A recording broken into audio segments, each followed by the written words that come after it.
Bonsoir à toutes et tous. On est dans notre 5e rencontre du cycle de projection et de conférences intitulé Horaire à la brésilienne du School Corps et Cinéma. Ce soir, on aura 2 conférences. La première, c'est de João Kogawa. Il nous parlera de l'animation au Brésil. Et sa conférence s'intitule Au Brésil, les mots des cannibales, l'horreur noire, l'humour noir et l'horreur dans l'animation. João Marcos est président du comité des résidents de la Maison du Brésil et doctorant à Paris 3 au sein d'études TEC, tactique des langues, de textes culture à Paris 3 aussi. Après, on aura suivi par la conférence de Carolina Natal. Elle nous présentera sa conférence intitulée L'appropriation de la danse comme territoire de la catharsis corporelle. Carolina est stagiaire et doctorante à Paris 8. Alors je vous laisse donc. Merci de votre présence. Et je vous laisse avec João. Merci João, bonsoir. Être ouvert à apercevoir des formes qui sont mises en circulation par le discours est, sans aucun doute, l'une des tâches auxquelles il doit se proposer l'analyste. Notre société nous pose quotidiennement face à de nouvelles sensibilités, nouvelles problématiques, et pour appréhender cette réalité, il nous faut disposer à affronter la complexité et leur apparente insignifiance des nouveaux objets du discours. En fait, par quelques raisons, les discours politiques, la parole d'un lunatique à un psychiatre, un tableau de Van Gogh ou un film de Pasolini seraient-ils plus prêts à la compréhension de notre domaine d'actualité qu'une bande dessinée, ou comme est le cas ici, une site d'animation. Bien évidemment, il ne s'agit pas de comparer ces différentes modalités, chacune apportant à son mode, de manifestations discursives.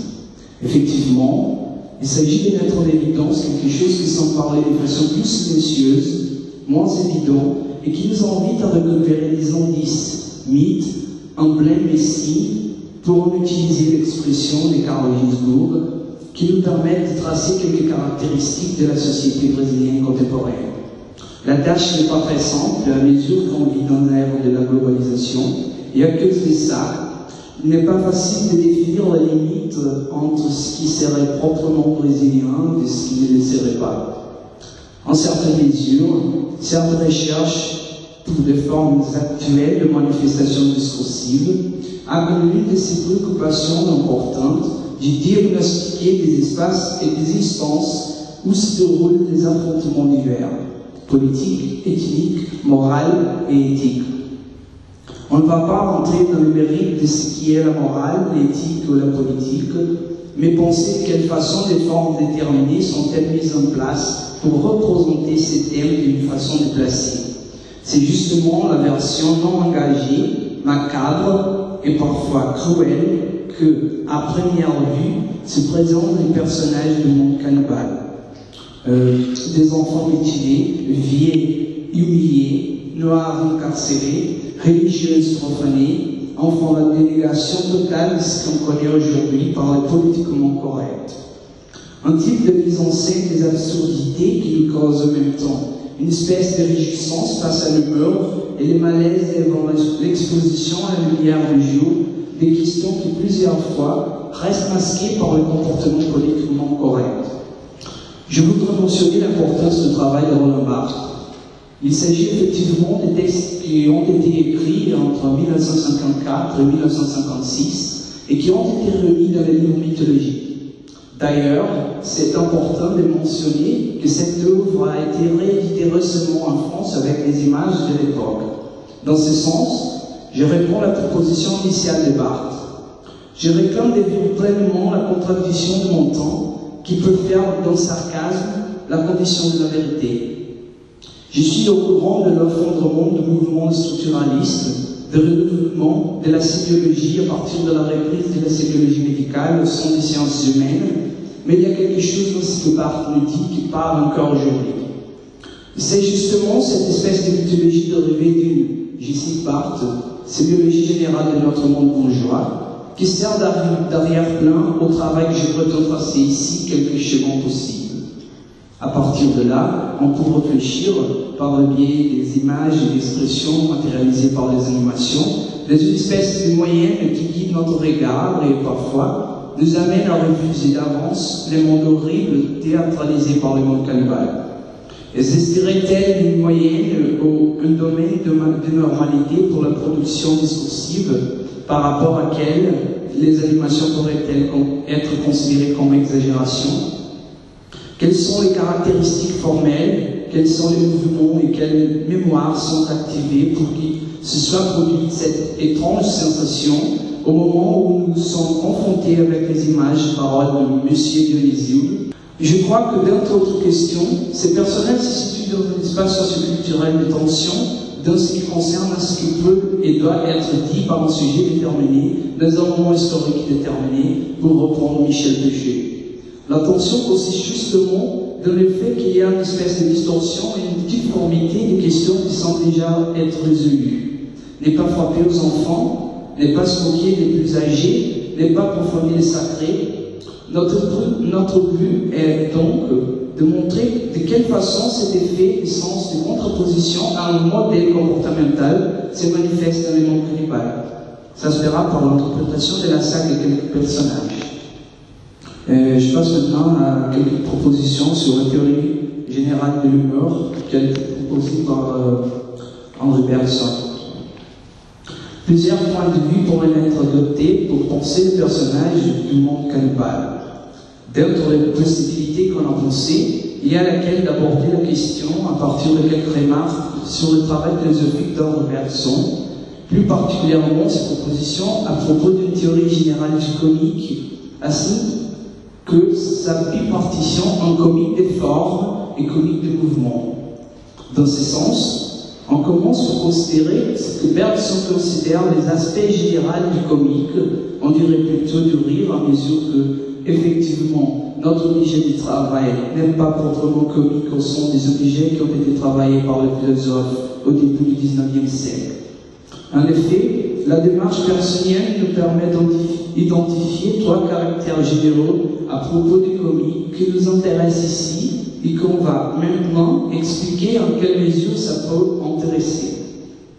D'abord, il faut considérer que le comique est proprement humain, c'est-à-dire qu'un paysage sera risible à mesure qu'il existe une espèce de projection du sujet qui regarde. Bref, les comiques imposent d'emblée la question du regard, et on dirait aussi qu'en même temps, le comique produit du regard. Il n'y a pas de comique, je cite Bergson, il n'y a pas de comique en dehors de ce qui est proprement humain. Un paysage pourra être beau, gracieux, sublime, insignifiant ou laïde. Il ne sera jamais risible. On rira de l'animal, mais parce qu'on aura surpris chez lui une attitude d'homme ou une expression humaine. On rira d'un chapeau, mais ce qu'on raille alors, ce n'est pas le morceau de feutre ou de paille, c'est la forme que les hommes lui ont donnée, c'est les caprices humains dont il a pris le moule. Ensuite, il faut remarquer aussi, selon Bergson, qu'il n'existera pas de rire en coexistence avec leur sensibilité morale ou éthique. En d'autres termes, le rire présuppose une espèce de suspension des jugements, une neutralisation morale, c'est-à-dire le rire essentiellement insensible. Le rire, selon les propositions bergsoniennes, a un rapport avec l'intelligence et pas avec les émotions. Je cite Bergson. Signalons maintenant, comme en citant non moins dit de remarques, l'insensibilité qui accompagne d'ordinaire le rire. Il semble que les comiques ne puissent produire son ébranlement qu'à la condition de tomber sur une surface d'un bien calme, bien uni. L'indifférence est son milieu naturel. Le rire n'a pas de plus grand ennemi que l'émotion. Je ne veux pas dire que nous ne puissions rire d'une personne qui nous inspire pitié, par exemple, ou même l'affection. Seulement alors, pour quelques instants, il faudra oublier cette affection, faire taire cette pitié. Enfin, le troisième élément pour la caractérisation générale de rire, c'est qu'il n'est pas possible qu'il y ait de risible si on est isolé, donc le rire est aussi essentiellement social. Je cite personne. Voilà le troisième fait sur lequel nous désirions attirer l'attention. On n'écouterait pas les comiques, sinon on se sentait isolé. Ils semblent que le rire a besoin d'un écho. Écoutez-le bien. Ce n'est pas un son articulé, net, terminé. C'est quelque chose qui voudrait se prolonger en se répercutant de proche en proche, quelque chose qui commence par un éclat pour se continuer par des roulements, ainsi que les tonnerres dans les montagnes. Et pourtant, cette répercussion ne doit pas aller à l'infini. Elle peut cheminer à l'intérieur d'un cercle aussi large qu'on voudra. Les cercles n'en restent pas enfermés. Notre rire est toujours le rire d'un groupe. Bon, maintenant je passe à ce que Bergson considère à propos du rire, plus précisément le rire et ses formes. On tentera maintenant mettre en relation ces trois premières caractéristiques avec notre corpus. En effet, avant d'aborder la question de la forme du mouvement, il faudra vérifier la pertinence de la théorie générale bergsonienne pour la compréhension des personnages du monde cannibale. D'abord, à ces propos, il faut faire une distinction très importante par rapport à elle. Il y a des personnages humanisés, c'est-à-dire des représentations plus proches de ce qu'on pourrait appeler la forme humaine, tels que Moignon, en portugais Couteau, Monsieur Dionysio, Watahelem. Bon, voilà les personnages. Watahelem, Monsieur Dionysio, Moignon, et ici, donc je ne vais pas citer, mais c'est les tripes. C'est un argot, tripe c'est un argot qui signifie celui qui aime créer de confusion. Bon, ça, ce sont des personnages humanisés. Après, un autre, il y a des personnages hybrides, c'est-à-dire de représentations qui mélangent des apparences humaines à des images de monstres, tels que problèmes psychotiques. Celui-là, on ne définit pas bien s'il s'agit d'un humain ou s'il s'agit d'un monstre. Il y a enfin des personnages inanimés, c'est-à-dire celles qui n'ont pas aucune forme d'être humain, telles que la baleine de bois, l'oreiller de pierre. Bon, ce sont deux formes. Maintenant, je considère, je reprends ça, et je ne considère que des formes, pas de mouvement. Tous ces personnages permettent de vérifier la première thèse de Bergson d'une façon graduelle, c'est-à-dire du plus humain au moins humain. Chacun d'entre eux nous permettra de mettre en évidence des caractéristiques différentes à mesure qu'en chaque cas, une caractéristique sera plus évidente que d'autres.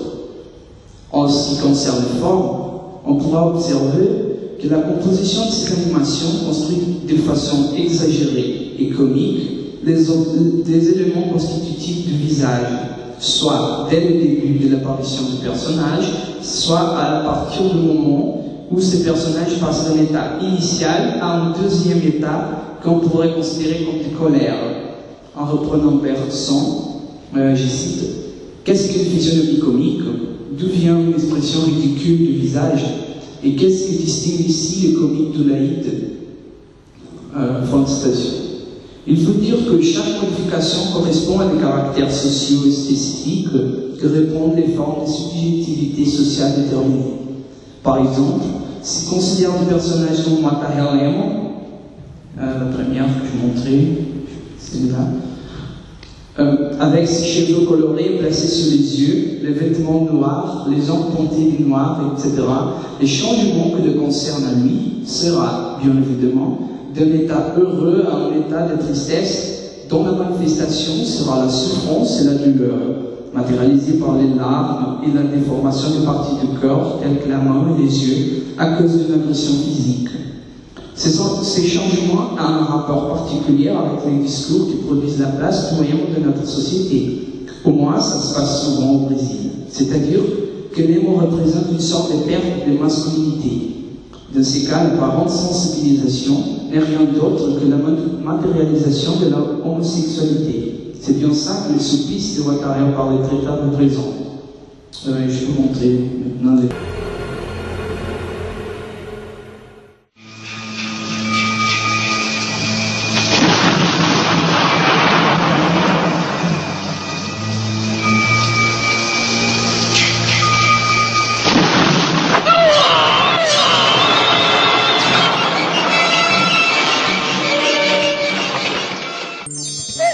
funciona com as meninas, né?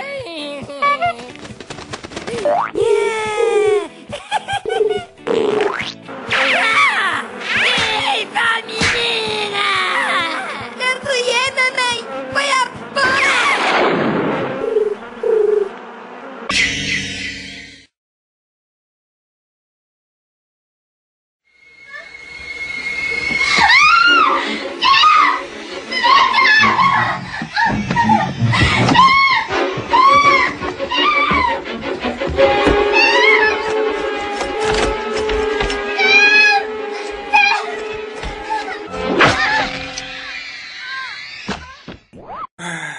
Quantos anos você tem? 10, E você, moleque lazarento, filho de uma égua, lazarento? 11, E você, filho de uma égua? 12. Prontinho, rapaz! Algodão 12!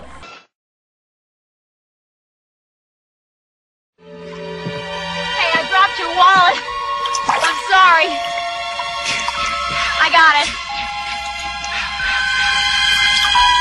Who are you? What are you doing? Hey, now cut that out right now. That's not funny.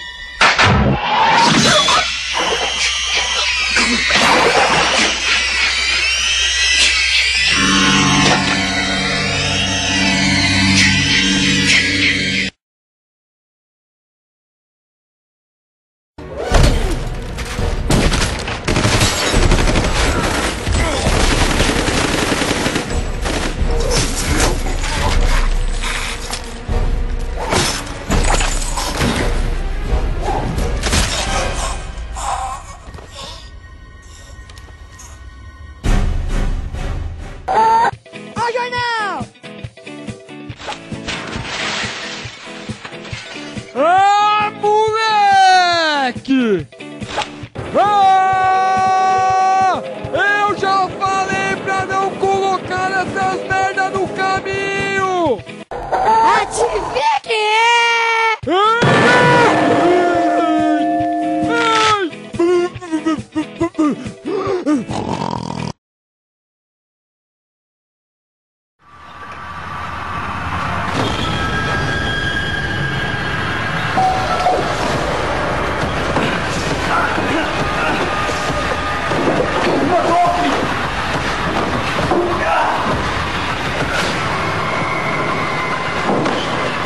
Take that, motherfucker!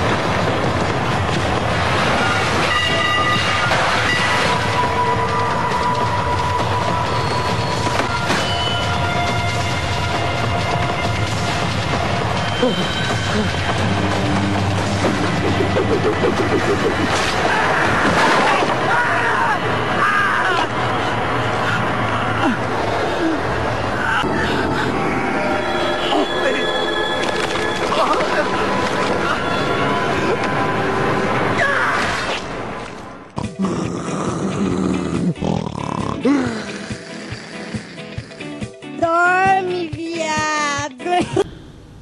Ces derniers personnages, par contre, avec d'autres comme Monsieur Demisilde, les hybrides psychotiques vont passer d'un état quasiment neutre à un état de colère extrême. Ces modifications dans l'état d'esprit vont se présenter notamment sous la forme du changement de la couleur des yeux. La plupart des fois, ils se rendent rouges. Et la couleur de la peau qui se rend rouge aussi. Il faut reconnaître aussi qu'il y a notamment la reproduction des conceptions cristallisées socialement et qui constituent une sorte de subjectivité violente. Je cite Persson. Ainsi s'explique que le comique soit si souvent relatif aux mœurs, aux idées, tranchant les mots aux préjugés d'une société. Fin de citation. Dans ce sens, les personnages animés viennent remplacer un ensemble de pratiques discursives autour, d'un côté, de la discipline et de l'autre côté, de la révolte des enfants contre l'exagération de la peine. On peut faire remonter à des pratiques historiques de disciplinarisation par la douleur, telles que l'utilisation de la férule pour la punition des écoliers fautifs par un toilette. On dirait qu'il s'agit d'une réactualisation et d'une reconfiguration historique de ce piste du côté de la variante de bois et de la refuse de cette modèle du côté de l'oreiller de pierre. En fait, si on a une oppression du côté des parents, on a par contre la réponse négative des enfants. Dans ce cas, il est intéressant de répondre Foucault par rapport à ce qu'il appelle la normalité ou bien la normale. On considère dans cette perspective que la normale n'est rien d'autre que celui qui contrarie la norme et par cette raison représente une sorte de maladie sociale qu'il faut guérir. D'entre les figures analysées par Foucault, on trouve celle de l'individu à corriger. Selon Foucault, cette figure apparaît spécifiquement au XVIIe et XVIIIe siècle, c'est-à-dire à l'âge classique. Dans les anormaux, l'auteur trace une relation entre les monstres et l'individu à corriger. Et après une brève présentation, il conclut que les cadres de référence, je cite Foucault, les cadres de référence de l'individu à corriger est beaucoup plus limité. C'est la famille elle-même dans l'exercice de son pouvoir interne ou dans la gestion de son économie. Au tout au plus, c'est la famille dans son rapport avec les institutions qui l'ajustent ou qui l'appuient. L'individu à corriger va apparaître dans ses jeux, l'atelier, la rue, les quartiers, la paroisse, l'église, la police, etc. C'est donc ces cadres qui est le champ d'apparition de l'individu à corriger. Et je vais montrer des vidéos de Armand de Bois et de Pierre après, c'est pour ça que je juste parle maintenant, et après je vais faire des illustrations. Bien évidemment, la présentation de cette question dans le monde cannibale est dans les cadres de l'humour noir avec quelques éléments qu'on peut considérer comme généalogiquement liés au film d'horreur. Je cite Bergson. Il est incontestable que certaines difformités ont sur les autres le triste privilège de pouvoir, dans certains cas, provoquer des rires. Encore Bergson, peut devenir comique toute difformité qu'une personne inconformée arriverait à contrefaire. Maintenant, je passe à la relation, c'est fini la relation, les propositions de Bergson à propos des formes de rire. Maintenant, je passe à la question du mouvement de rire. Et ici, plus précisément, je ferai une relation plus directe entre le rire et l'horreur. Mais par rapport au comportement des personnages du monde cannibale, question ici, quelles seraient-elles les actions condamnables? En effet, on pourrait nommer plusieurs des gestes, mais on ne va poursuivre que deux d'entre eux. La déformation de la main et les tirs dans le dos. À notre avis, ces deux actions représentent deux normes sociales. On peut de façon résumée, bien sûr. La première est celle qui dit qu'on ne peut pas toucher à tort, et l'autre est celle qui dit qu'on ne peut pas fuir au combat, ni tourner les deux à notre ennemi. Bref, si on contrarie ces normes, on souffre soit avec la punition minimale, soit avec la vie. Et je vais vous montrer ça pour vous amplifier.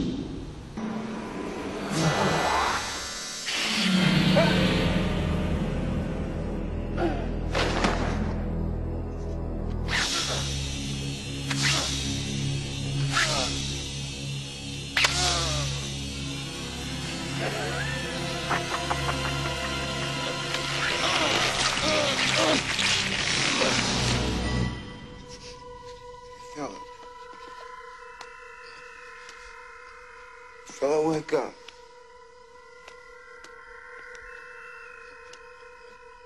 Have a nice stroll, asshole.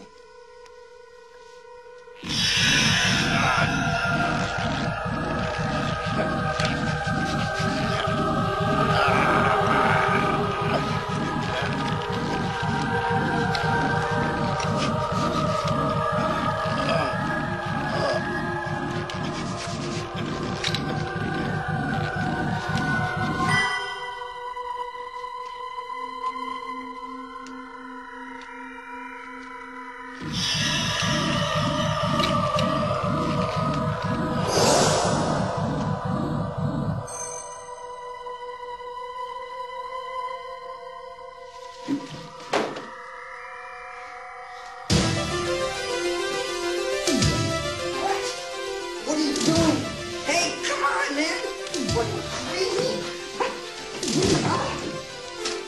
shit! What's he doing? Get out! Get out! Philip!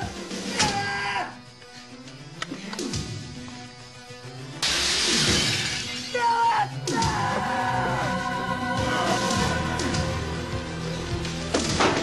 Joey! What's the matter?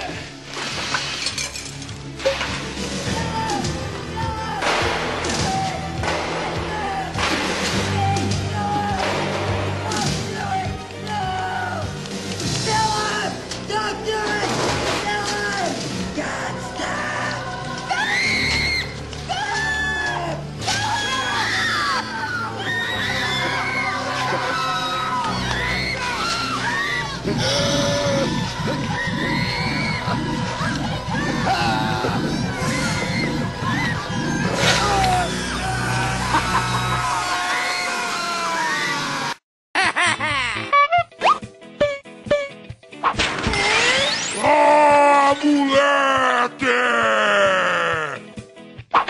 Não fui eu não, papai! Não fui eu! Não fui eu, papai! Me dá essa mão, moleque! Não, papai! Não!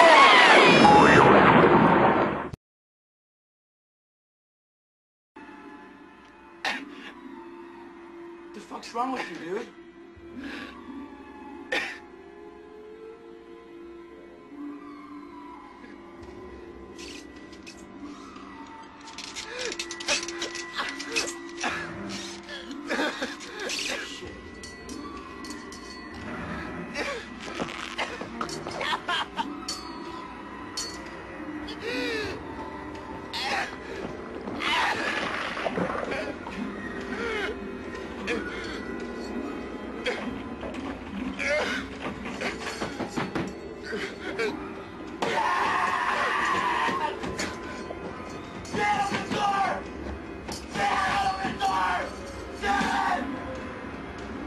Veja como as briguinhas de travesseiro ficam muito mais divertidas!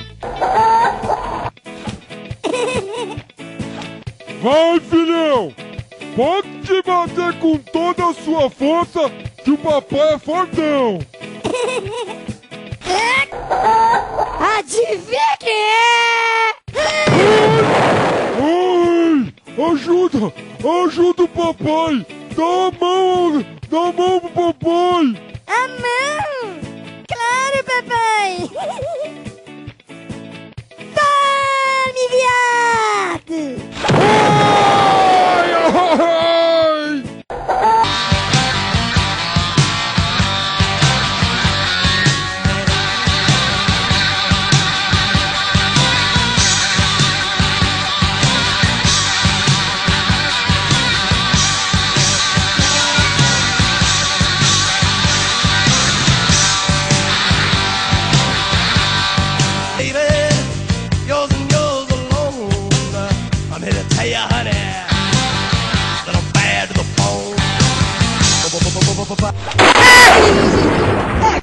Cadê pra me ajudar? Cadê pra me ajudar? Mas você é muito do filho da p***, hein? Te ajudar! Ajudar a fazer o quê, rapaz? Seu criminoso, seu bandido! Seu pilantra! Ajudar você a comprar droga! A comprar tóxica! Que é isso, tio? É pra ajudar eu, ajudar minha mãe, ajudar minha família, os truta. E essa p*** dessa unha pintada? É pra ficar bonita essa unha pintada? Dá essa mão que eu vou deixar ela bonita, dá essa mão!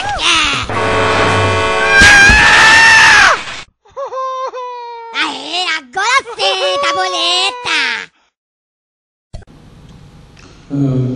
Il faut dire encore que la façon dont le monde cannibale construit le déroulement des scènes qui mettent en place les lois que nous venons de lancer est liée à quelques images de films d'horreur, comme j'essaie de montrer. On peut constater cette relation à partir de deux phénomènes principaux. D'abord, le fait qu'il y a une explicitation de la déformité du corps et puis qu'il y a une explicitation de l'angoisse du sujet qui souffre.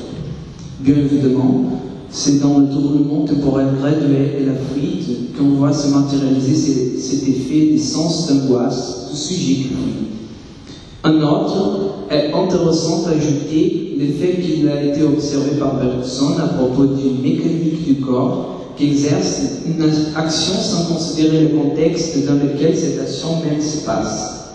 D'autres termes, ça c'est une remarque comique mais aussi des films d'horreur, le personnage court de façon si automatique qu'il ne peut pas se rendre compte que telle action réfléchie n'ira pas l'aider à fuir. Je cite Bergson. Ce qu'il y a de risible dans un cas comme dans l'autre, c'est une certaine raideur de mécanique, là où l'on voudrait trouver la souplesse attentive et la vivante flexibilité d'une personne. Fin de citation. Ces notions de raideur mécanique et souplesse attentive ont toute une manière particulière d'être définies par Bergson, c'est-à-dire qu'il s'agit de concepts forgés par le philosophe pour comprendre ce qu'il appelle le comique. En fait, cette idée de fixité du mouvement peut être observée dans quelques scènes du monde cannibale, telles que je montrerai maintenant dans une animation qui s'intitule La ceinture de sécurité du monde cannibale. Segurança! Só se for com os cintos de segurança do mundo canibal! Protegendo as crianças em todas as brincadeiras! Veja como andar de bicicleta ficou muito mais seguro! É prático e fácil de usar!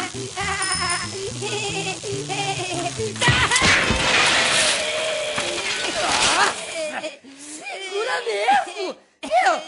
Nem caiu da bicicleta! E com o skate é segurança total!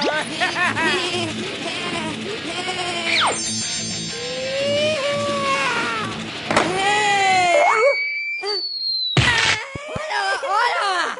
Levou um tombinho e ainda continua sorridente!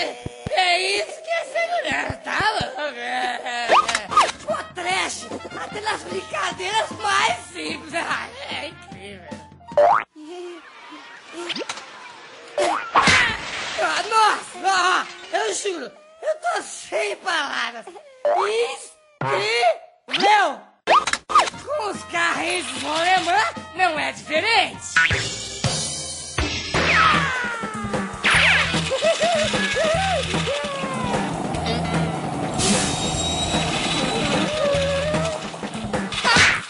As crianças continuam brincando sem a necessidade de parar! E por último, segurança máxima nos brinquedos mais perigosos da Terra! Os balanços na preda!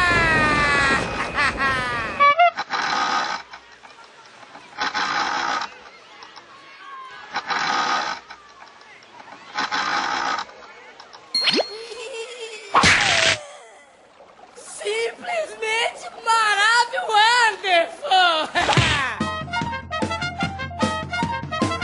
Segurança para as crianças é conceito de segurança mundo canibal!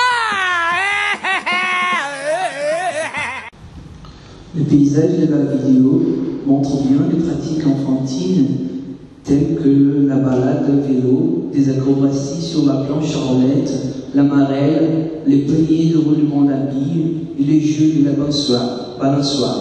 Cependant, les résultats des jeux montrés dans l'animation sont toujours tragiques, violents et pourquoi pas comiques.